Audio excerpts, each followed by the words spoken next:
could win.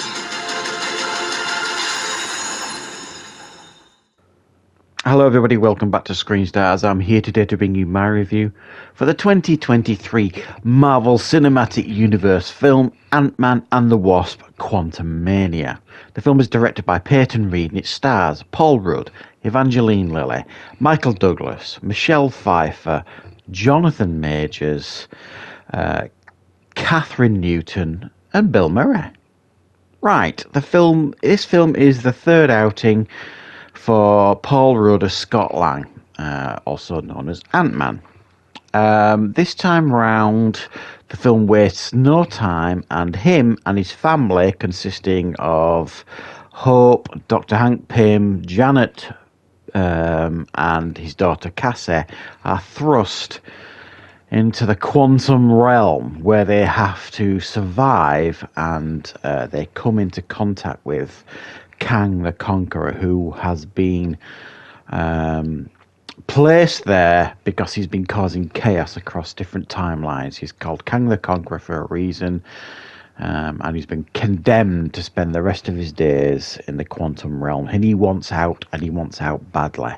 And the only way he can get out is by blackmailing Scott Lang. Right, what are my thoughts on Ant-Man and the Wasp Quantumania? Well, much has been made about this next phase of the Marvel Cinematic Universe. The last phase that we had can be argued, I suppose, that it's been a series of ups and downs in regards to a lot of the Marvel films that we got. Generally quite mixed, I think the reviews are for many of the Marvel films that we got in the last phase. So Marvel needed to start this pretty strongly, I think. Because we're going to be introduced to a new villain, Kang the Conqueror, and they really did need to kind of hit the ground running this time out. Have they done that with Ant-Man and the Wasp Quantumania? Well, if you listen to many of the critics out there, or, you know, the reviewers potentially with an agenda on YouTube, then the answer would be no, it hasn't hit the ground running. But in my opinion, what we get here is a pretty entertaining film that is quite enjoyable to watch, that's not overly complex, fairly simple, nicely made, good effects, quite funny at times, interesting characters. Does it blow you away? No, I don't think it does. I don't think it ever kind of creeps into that realm. I think that the main thing, if you can get over the jarring effect that this film has on you, in effect that it feels like a weird blend between a Guardians of the Galaxy film and a Star Wars film or something, it feels like a sci-fi adventure. It's just a bit jarring to see Ant-Man thrust into this sort of thing.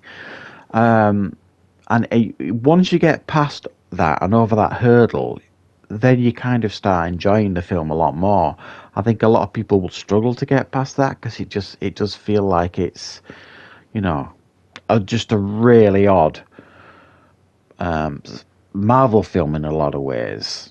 But I found it pretty interesting and quite fun, and I thought there were aspects of this film that I did really, really quite enjoy. I thought the introduction of MODOK worked, and the realization of who MODOK is was quite fun. Some people might not like what they did with that, but I quite liked it. Kang.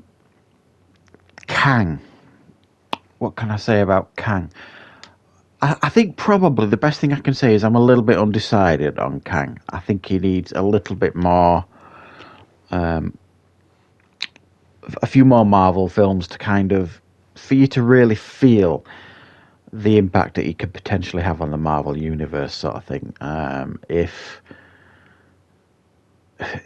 you saw the potential of Kang, is what I want to say in this film. You know, you get brief glimpses of like flashbacks of what he's capable of and that kind of stuff, but you never really got his true potential in this film. And I think part of that is done on purpose to kind of, you know, hold him back a little bit. So while I don't think he was a bad villain, not as disposable as some of the Marvel villains that we've seen, or forgettable Marvel villains that we've seen. I would have liked to have. I'm looking forward to seeing more of him. What I was like to say, the film does suffer quite a lot with some really cringy dialogue here and there that will kind of get your eyes rolling, and it does get a little bit melodramatic and mega cheesy here and there. But it's a fun yarn. It's a fun adventure stroke sci-fi Marvel film. And like I say, it does feel jarring to see Ant-Man and the Wasp and the others thrown into this scenario. But I thought overall it worked. I was entertained watching it. I thought it was a lot of fun. I felt like they could have done more with Michael Douglas in this film. You know, he has a little bit more to do right at the end, but not a great deal. And I like Michael Douglas in these films, especially when they give him, you know, funny dialogue and things. So I thought that was a little bit of a shame. I thought Michelle Pfeiffer seemed a little bit, I don't know, stinted in the role. And I would have loved to have seen a bit more Bill Murray here. I don't think we got enough of Bill Murray. It's just really a cameo. But it was okay. It was fun. It was entertaining. It was a decent start to the next phase of the Marvel films. I think probably there's ammunition here for the naysayers out there or the negative people out there to kind of give it a thumbs down or say, oh, his daughter's now taking more screen time than the Ant-Man and all this kind of stuff. But I think they all kind of work as a team. It's not just about the Ant-Man anymore. I think it's, you know, it is more about the unit and the family now. And I think they all got their moments to shine. There were some fun moments in it. I thought the effects overall were good. I didn't really see any jarring, poor effects or anything like that. I thought it was done pretty well. So I think this is an encouraging start to the next phase of the Marvel Cinematic Universe. Let's see where they head with this. If you're a fan of Ant-Man and you're a fan of Marvel films and things like that, I think this is a decent, entertaining film. So let me know what you think in the comments of Ant-Man and the Wasp Quantumania, and I will, of course, be back with loads more reviews on the channel very, very soon.